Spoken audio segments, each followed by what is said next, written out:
What is going on, everybody, and welcome back once again. My name is Jordan, also known as JMonster. I want to thank you guys for joining me for another replay battle. Today is actually going to be our first challenge replay. This one was sent in to me by DI Savage Paradox, so big thank you to him for supporting the channel. Now, it is worth noting that I created this challenge army to be used on the upcoming hotfix that's coming out on Friday. But if people want to try it out on live and they're excited to get started with this build, honestly, I'm not going to stop them. So, here you have it, our first challenge replay. And of course, the first army we're going to look at today is DI Savage Paradoxes. And he's brought 3 units of Easterling Clan Chiefs, 4 units of Easterling Warriors, 4 units of Easterling Clansmen, I believe they're called. Yes, with 1 attack and an armor upgrade. He's also got 2 companies of Loki Nesrim and 1 unit of Camel's Dragon Knights for his skirmish line. He's got, I believe, 2 units of Variag Mercenaries who are actually really flexible. And you'll see it a lot in this battle. They make excellent supplements for your infantry line. They're actually some really solid axemen after the fact. And he's got a couple units mixed in there of the Easterling Clan Hunters, who are actually they're out in front here. What do you know? Who are a little bit more about the numbers. They're essentially orcish bowmen for all intents and purposes, and they're not all that expensive either. So if you need to drown your enemies in clouds of lower damage arrows, definitely a unit that you will find useful. Moving on now to his ally, we have the forces of Umbar being commanded by Sin of the Dark Cloud, one of our lead developers for the mod. And he's brought some Corsair Archers, I believe 2 units of Corsair Archers. He's also got a company of Rangers hiding around in here somewhere. I believe he's also got a couple units of Aberzanim Nardu Bawi, or maybe just 1 unit. And he's also got a unit of the Naru Royal Guard, who in the current hotfix are actually really absurdly broken.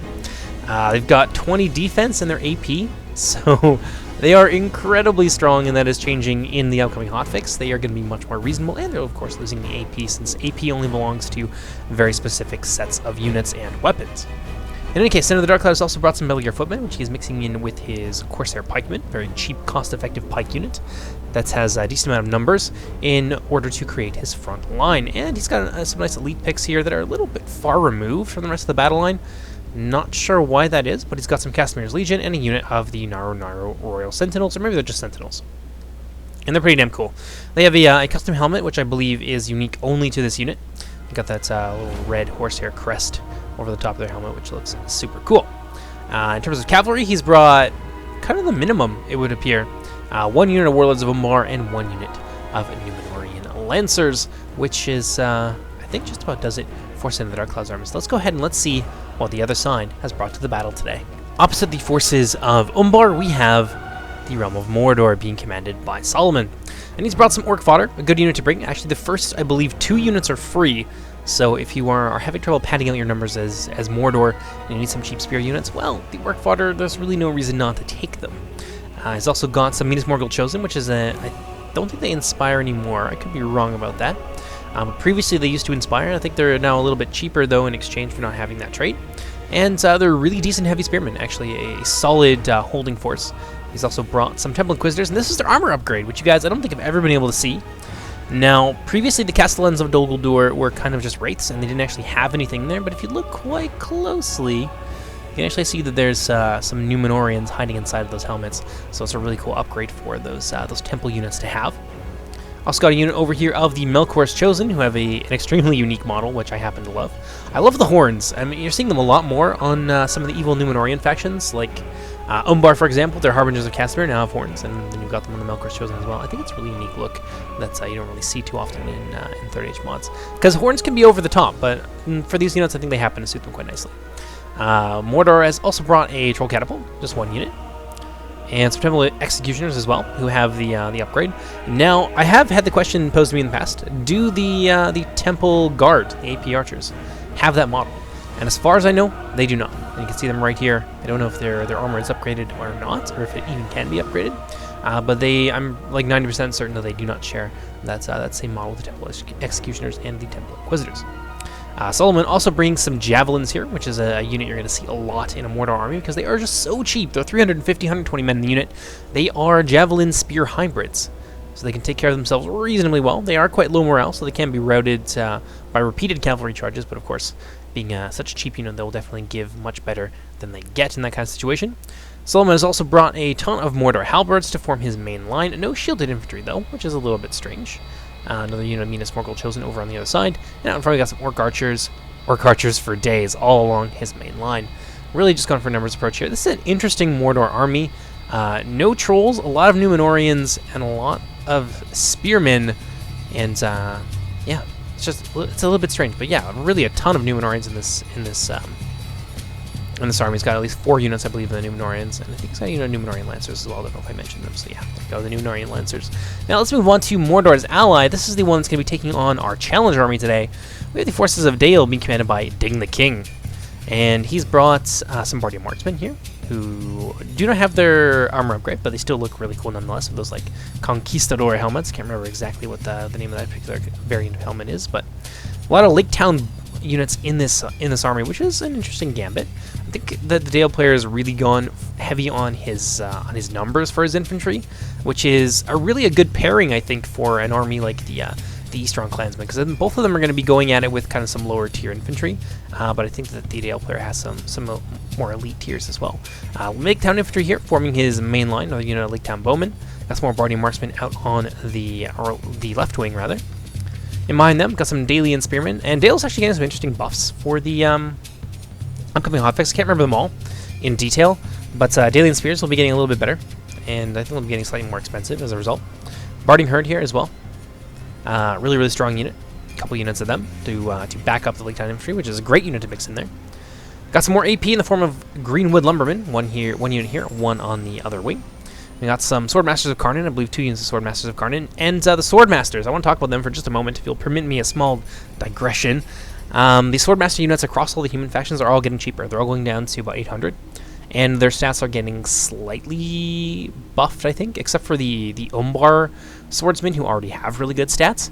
But they will be getting a 50 florin decrease just to make the human Swordmaster units a little bit more cost effective, because at the moment they're really expensive and they're not amazing.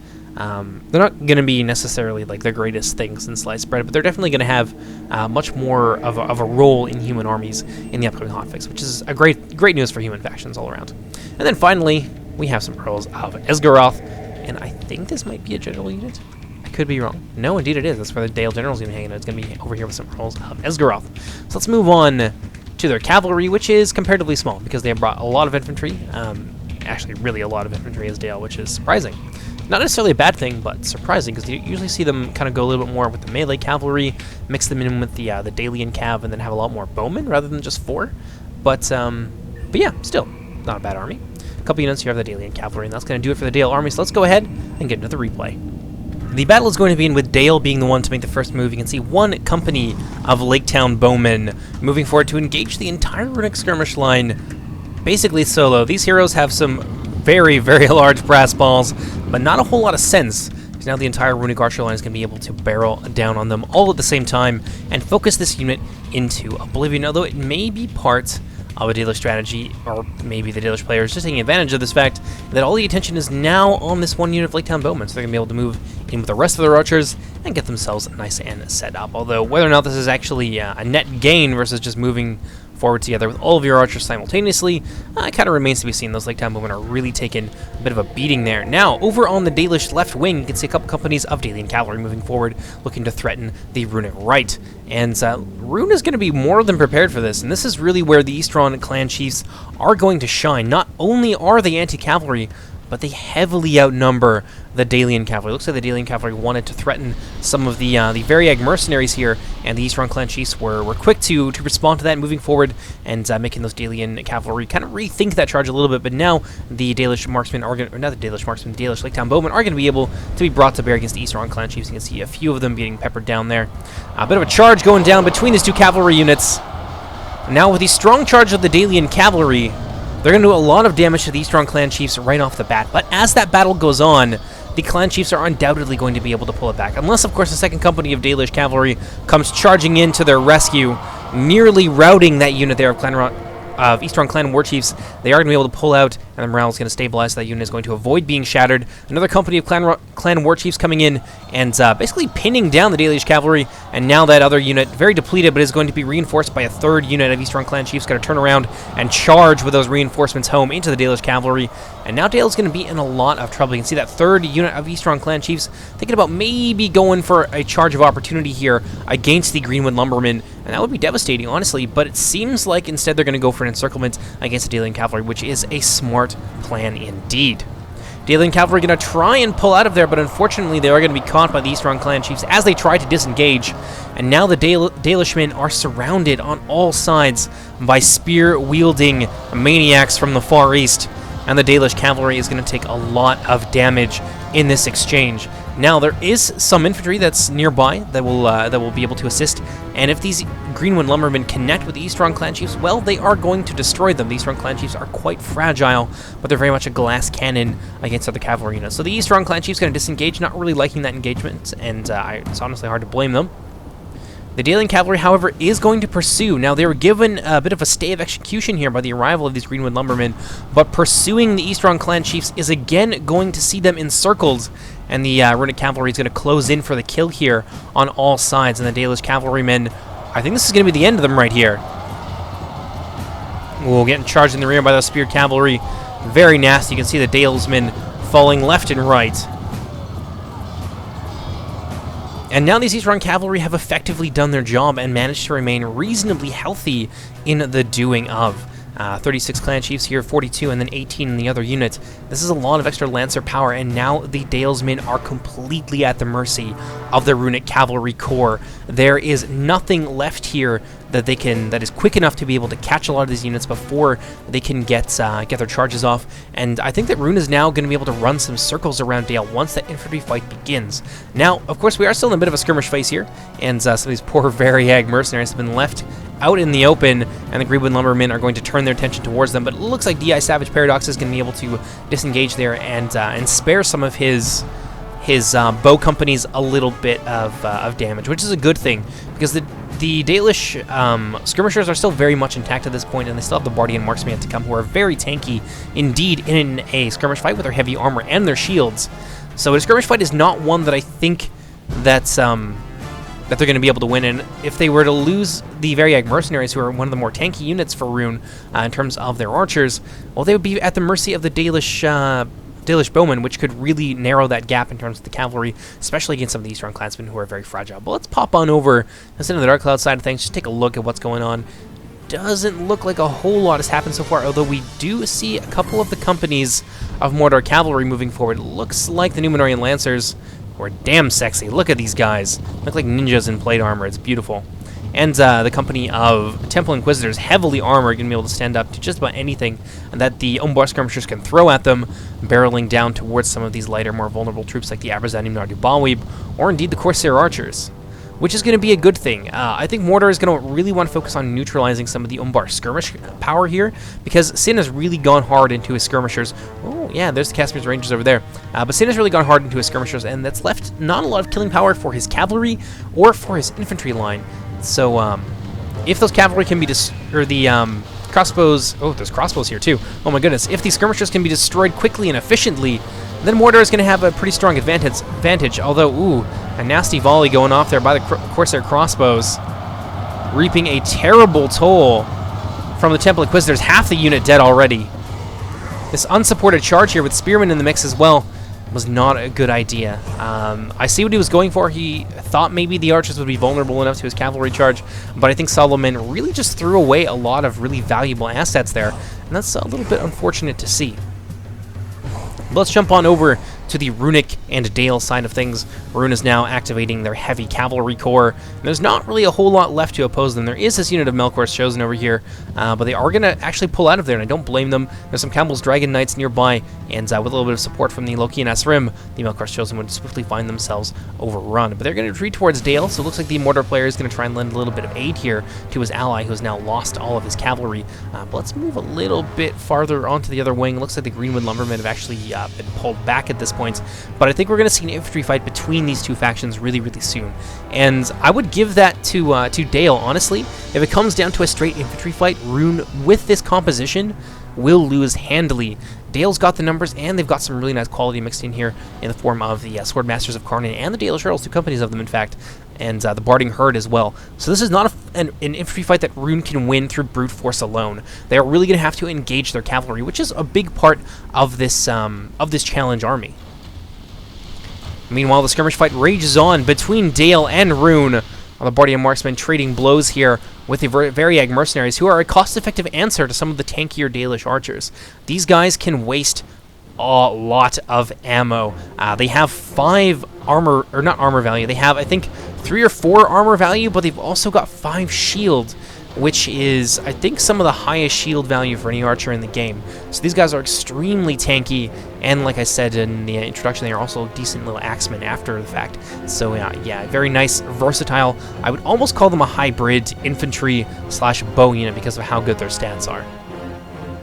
Let's see what we got over here. A little bit of maneuvering on the part of the Runic Cavalry. The Easterling clan chiefs are now trading positions with the Runic Heavy Cataphracts, the Loki Nasrim, along with the Dragon Knights, now switching over to the Runic right wing. And they're getting a little bit too close here to the archers, and they are actually going to come under some pretty heavy fire from what looks like the entirety, given the amount of arrows in the air, of the Dalish skirmish force. And the Loki Nasrim have a lot of armor. They will stand up to that better than a unit of Eastern Cavalry will, for example, but with the sheer volume of fire, it's a lot of opportunities for units to fail their armor save, and a lot of them are actually falling here due to that massed volley fire. So yeah, a little bit unfortunate, although definitely that is on DI Savage Paradox for letting his cavalry get too close to the Dalish skirmishers. They are deadly, and you don't want to let your cavalry die in this sort of sordid fashion. Let's move on over to Sin the Dark Cloud side of things, where it seems like a brawl is surely brewing. Infantry from Mordor moving forward, supported by the Minas Morgul Chosen. A lot of AP here. And it seems like this is a bit premature, almost. Although Mordor does manage to catch out some of the Corsair archers. So they are kind of making headway in terms of thinning out the archer cloud that Umbar has brought today. But, yeah, there are still a lot of Umbar archers that are still active on the field, but maybe a rush like this is going to be able to limit their effectiveness, so it might not be the worst idea. Minas Morgul Chosen here, charging forward into a line here of Beliar Flipmen and some Corsair Pikemen. Now this is a great unit to have spearheading your assaults. They're not going to drop themselves into shield wall formation, which is a little bit unfortunate to see. That's one of the big advantages of bringing spearmen, is that they can push their way through pikemen and really neutralize the effectiveness of a pike block. So I think if the guys are in shield wall formation, being followed up with those Mornar halberds, who are unfortunately lagging a little bit behind, so a little bit of a lapse in micro here by Solomon. But if they were spearheading this assault, they would be able to break this wing, I think, fairly efficiently and sweep away the very sparse Umbar infantry line. Speaking of the Umbar infantry line, or just the Umbar forces in general, I think they've got some more hidden units here. Indeed they do. A unit of Corsair Blackguards just popped up, and they're going to be able to do a lot of damage to those Mornar halberds, especially now that they are not locked in melee. That makes them a fairly easy target for a unit like the Corsair Blackguard. They're just kind of standing out here in no man's land. This is not what you want to do with a unit like the like halberds in general, really, that are quite vulnerable to AP missiles and just skirmish fire in general. Let's pop on over to the runic side of things. Take a look at how the challenge army is doing. Easterling clansmen moving forward. It looks like the Greenwood Lumbermen are going to be able to sally forward and meet them. They're going to blunt this section of the assault. Easterling warriors fanning out, not supporting the Easterling clansmen. They're not going to get their charge off, unfortunately. The Greenwood Lumbermen are going to be the one to activate their charge bonus, and that's going to put the Easterling warriors at a bit of a disadvantage. And as I mentioned earlier in the video, they have less melee defense than I would expect them to have, given what was I saying? Right, they have less melee defense than I intended them to have when I made this army composition. They are lacking about 2, and they only have 4 at the moment. So the Greenwood Lumbermen are going to be able to hack their way quite efficiently through the Eastern warriors. Although with the aid of a second unit, they are starting to bring it back. Infantry fight really beginning in a big way here. Eastern clansmen charging into the Lake Town infantry. A good matchup for them.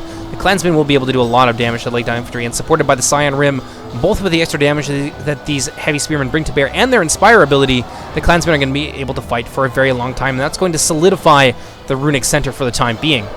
Meanwhile, over on the Dalish right wing, they're in a lot of trouble. Eastern warriors supporting the other company of Eastern clansmen, and a second company of Eastern warriors coming in from behind against the Lake Town infantry, and that is going to oblige Dale to activate his heavy infantry corps. Looks in the back here, we got some Eastern clan chiefs unfortunately getting themselves stuck on some barding herd. This is one of the big challenges of microing in this army. So they've got a lot of cavalry to have to micro, and it seems like a lot of these Eastern clansmen or these Eastern war chiefs rather, are kind of being thrown away a little bit. So that one unit is actually going to break, but the other 2 units are going to be able to safely disengage.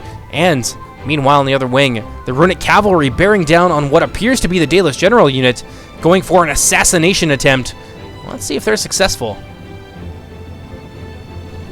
Ooh, the Dalish player is trying to react, trying to get his general out of there, but the Lancers are going to drop, and that's going to be the end for the Dalish general, dropping like a sack of potatoes. And the Runic player, DI Savage Paradox, has definitely scored a big win here for the Runic army. Meanwhile, the reserves are kind of unsure of themselves, not entirely certain where they want to go. Swordmasters of Karnan have been committed here alongside the Greenwind Lumbermen to beat back the Easterling Warriors, and they are doing so quite handily. Although, how long is that going to last? We've got Campbell's Dragon Knights bearing down on the back of this infantry unit. Let's see what happens. Swordmasters of Karnan are in for a nasty surprise as those shock cavalry come in like a wrecking ball. We're really dropping the unit of the Swordmasters of Karnan in a big way. Nearly half the unit dying in that charge. Another big charge here from the Locaenas Rim into the back of the Bardian Marksmen, cutting down many of them. Oh, that was devastating. And the strength of this Runic army is really beginning to make itself known here. Looks like we got some more Easterling clan chiefs hanging out in the back, looking for a strike of opportunities from Laketown infantry here that they'll be able to run down and prevent from reforming. Another company of Easterling clan chiefs getting routed. I think they charged their way into the rear of the Earls of Esgaroth. Did not go quite so well for them with the Dalian Spearmasters nearby. And the the Mordor General just died. I don't know how, but let's take a look at the Mordor Umbar side of things. What do we got over here? Oh, it looks like the Melkor's Chosen actually impaled themselves on the spikes. Unfortunately, we missed that. Well, the infantry fight, it seems to be in favor, actually, of Mordor. With the sheer amount of numbers and the elite Numenorians that they can bring to bear, they are actually managing to break apart the wings, and that is going to endanger the Umbar Center, which is only lightly engaged at this point. Corsair Pikemen on the verge of routing. The Belgier Footmen are really the only ones who are able to stand tall at this point. Corsair Blackguards now engaged in combat against the Temple Executioners. And more Mordor forces are pouring in here, trying to capitalize on the gains the Temple Executioners have made. And since forces are in a lot of trouble, and now he's going to be forced to engage some of his elites, the one company of Castamir's Chosen backing up a unit of Narunar Sentinels moving forward to try and check the advance of these elite Mordor units. Well, that's gonna be a pretty titanic fight there. Some really strong infantry units are about to go head to head. But we'll come back to that in just a moment. Halberds really putting the hurt on these Belgier footmen. An ugly situation indeed, although there is some hope for Sin in the form of the Warlords of Umbar, who are cycle charging into the Orc Fodder and into the Morgul Chosen, although that is a risky proposition. A few Temple Inquisitors in there alongside the remnants of a unit of Numenorian Lancers. Look at the Mordor Cavalry really got caught out. I think we're seeing the result of that over here. A lot of dead, I think there's some dead Caragors and a lot of dead Numenorians on the ground as well. So unfortunately for Mordor, they really lost a lot of their cavalry assets, and some of them quite foolishly, like in getting impaled on their own stakes right there. Meanwhile, Sin's Numenorian Lancers still going strong, charging into the Orc Archers, doing a lot of damage. Looks like maybe... No, the Warlords of Umbar are still contenting themselves with a cycle charging going in now into the Temple Guard. Really good use here of the Warlords of Umbar, trying to take down some of these more beefy and important Mordor units, but it's got to be getting desperate for Sin at this point. He's gonna need to leverage his missiles as much as he possibly can, but the Umbar infantry is failing. There was not a lot that was poured into them. Very few Casimir's units on the fields, and the Narunar Sentinels as well. Quite thin on the ground. Only the one company, no other pikes to back them up. I think these guys were committed a little bit late. Although they seem to be pulling it back now against the Morgul's Chosen. The Temple Executioners just kind of sitting around here dancing, not really sure what to do with themselves. But once they get into the fight against Castamir's Legion, they're going to be able to pull that back pretty nicely. Let's move on to the infantry fight now, over between Rune and Dale. A classic matchup. Very bitter enemies. And the infantry fight is going in Dale's favor, it would seem. Swordmasters of Karnan being committed in the center to try and stabilize the Dalish center, and all by themselves, they're holding back the Scion Rim and the Clansmen. Dalish infantry over on this end, Barding herds, holding down the line against a lot of Runic warriors. A unit of Variag mercenaries being used to come in on the flank and do a lot of damage to the Barding herd. Meanwhile, the Camel's Dragon Knights and the Runic Cataphracts still very, very healthy. Bit of a desperation charge here by the Locaenas Rim into the flank of some Dalian Spearmen, but also into the rear of the Barding herd. Two units that are strong against cavalry, though the Barding herd aren't going to be able to turn themselves around in time. They're going to take a lot of casualties from those Lancers and actually be on the verge of routing. Although I don't think that the Runic Cataphracts are going to be able to rout them this time, but still, that was a lot of damage for that unit to take. I think it started at like 160. Now it's down to nearly 100, so very devastating. Good use of the Runic Cavalry. Very Mercenaries coming in from the rear now, and they're going to help rout those Dalian Spearmen. I think there was a couple cycle charges from the Locaenas room that we didn't see that were going into these Dalian Spearmen, preventing them from getting braced, which is really what you want to have with your Spearmen, especially when facing down a cavalry charge. If they are going to be effective, they need to be formed up and braced. And DS Savage Paradox did not give his enemy an opportunity to do that, so some great tactics there on his part. Very Mercenary is going to pursue these guys, make sure they don't come back from routing, although I think maybe one of these units, yeah, this still stray unit of Easterling Clan Chiefs would be a better option for that, but they might be otherwise engaged. Nope, actually they're going to be drawn back there. It looks like they were going to mount a charge on the Dalian Spearmen, but unfortunately, well, fortunately for the Dalian Spearmen, they're actually going to bug out, and instead there's going to be a unit of Locaenas Rim brought to bear. Dalian Spearmen being run down by the Camel's Dragon Knights. And it looks like Rune has got this in the bag.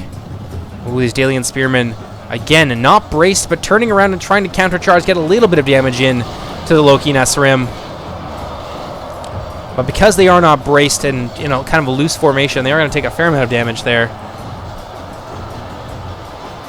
And slowly begin to waver. Now, one of the things that's actually going to increase for the Dalian Spearmen is their morale. So they will not be... Well, they're not exactly easy to route now, but they will be less easy to route in the future once those changes go live.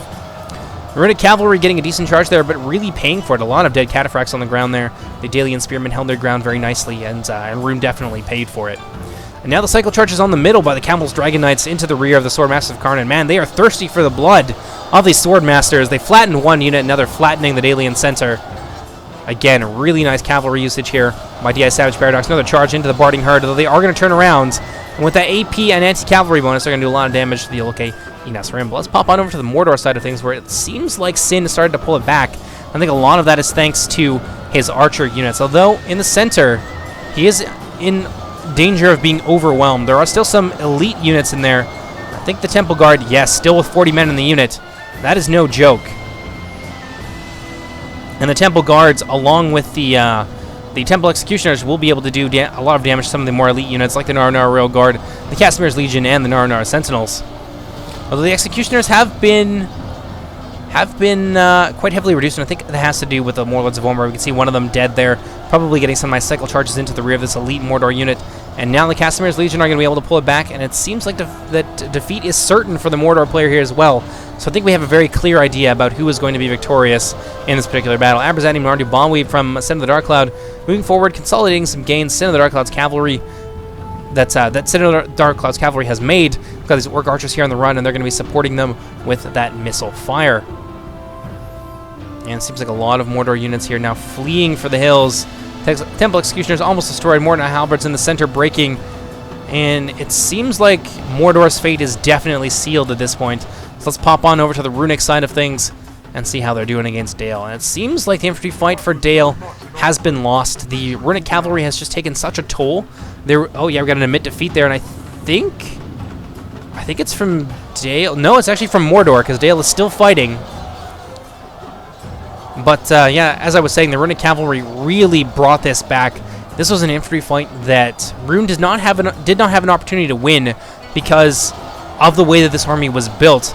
Mostly cost-effective infantry that are there to hold the line, let the cavalry do their work. And yeah, the cavalry did work indeed. Look at this. Dead units all over the field. You can see where the Locaenas Rim were used to great effect here. Running down archers, hammer and anviling the line, and swinging that fight in Rune's favor. So a great jump here from DS Savage Paradox. Used this army basically exactly as I intended it to, though he did have a bit of an advantage in terms of the Dale player not bringing Earls, for example. If there were some melee cavalry on the field, that would pose some serious problems, I would think, for this kind of army. But Rune does, of course, have a few options there to answer that in terms of their Camel's Dragon Knights, for example, who can take on a unit or two of Earls while the Locaenas Rim give them support and things like that. But yeah, definitely use the army exactly as I would have expected it to be used, and it really seems decent. I don't know. Why don't you guys tell me what you think of this army? What do you think would have been a much more difficult challenge for this army to overcome. Obviously, he lost 2/3 of his army. Most of his infantry were crushed by the Dalish infantry, so he had a very much of a time limit here, and maybe if Dale was able to kind of draw out the infantry fight for a little bit longer, defend their backlines a little bit more effectively with their spearmen, then they would have been able to win. But yeah, let me know what you guys think would have been a big stumbling block for this kind of army, and let me know what you think of the battle in general. Always interested to hear from you guys. But in any case, hope you enjoyed this battle, and yeah, hope you join me for whatever comes next. I'll see you next time. Bye-bye!